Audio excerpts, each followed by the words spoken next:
at this meeting, the only people allowed to speak will be members of the State Central Committee. The only people allowed to make motions are members of the State Central Committee. A list of declared candidates has not been released before the meeting. Correction, it was released 30 minutes before the meeting. So it was released 30 minutes before the meeting. For the remaining candidates, we do not know who they support for DNC Chair or what their qualifications are. I don't see any literature about these candidates. Have you had an opportunity to research these 6 candidates? No. But are you sure? Yes. Okay, well, I haven't had an opportunity to research them. How can we, as members and activists who want to get involved in this party, vet these candidates if we don't even know who they are? How can we ensure that these people are our voice if we're not even permitted to ask them questions when they're being nominated today?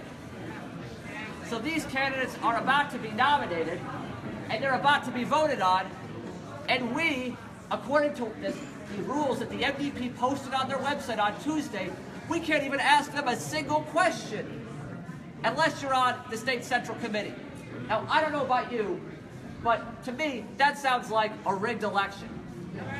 You know, how can we claim to be a progressive party if we operate in the shadows? And when I say we, I mean they. You know, a lot of people decided that they did not want to participate in this election. Well, I wonder why. I wonder why. How are we supposed to bring people in who feel betrayed and abandoned by this party if we don't open up the doors and windows and make this party as transparent as possible?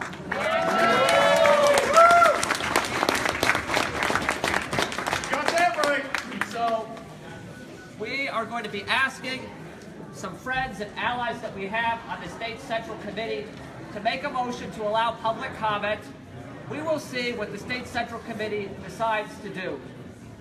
But regardless, I think that we're probably going to shake things up a bit and make sure that we make our voices heard, because this is totally unacceptable. And look, there may be some good people on this list, and if that's the case, that's great. You know, somebody mentioned that Michelle Dietrich, she's been very active and she's been very involved. And you know what? There may be other people who've been very active and very involved. But you shouldn't have to make a backdoor deal to run for office in this party. That's not right, and that's not fair. That's not fair. You know, there are 10,000 members of this party. The Democratic Party never forgets to send out a fundraising email. Who's gotten a fundraising email from the Democratic Party? Now let me ask you, who got a notice that this meeting was taking place today from the Democratic Party? Nobody. Nobody. Unless you are, there are 100 people on the State Central Committee. There are 10,000 members. So that makes them part of the 1%, by definition. Yeah. 100 out of 10,000 is 1%. So we represent the 99% as usual, right? They represent the 1%. This is not fair and it's not right. And if the party is going to win back people like us, and all the people who decided to stay home or to vote third party, they're going to have to change the way they do business, and they're going to have to open up the doors and windows. And they're going to have to make this party as transparent as possible, and that means we should know who's running in advance. That means there should be no intimidation of candidates. Many people have told me that they have been intimidated about running in the past. Well, are we a party that condones that? No. There should be no intimidation allowed. And if you do try to intimidate someone, there should be some consequences and a process for rectifying that situation. Am I right? Do you guys agree with that? Yeah. All right. Okay, so I'm going to turn things over to Kelly. Hey everybody, how's it going? I'm Kelly, I'm from Lansing.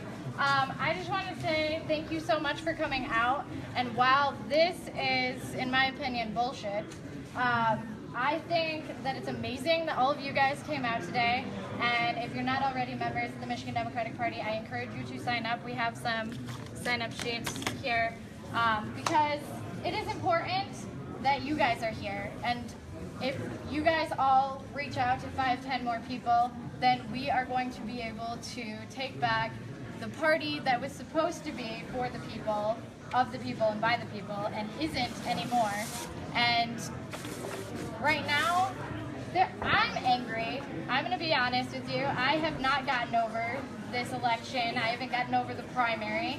I'm pissed. I spent my life savings, all of my time. My daughter doesn't know anything that I do except for activism things.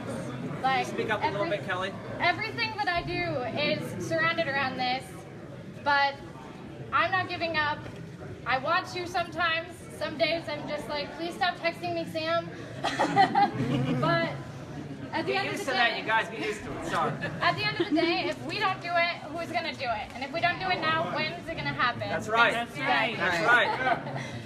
So I am so grateful that you guys all turned out, and I hope you guys continue to keep turning out. And make sure to mark your calendars for February 11th for when we're gonna go in there and we're gonna elect progressive leaders into the MDSCC. That's right. That's right.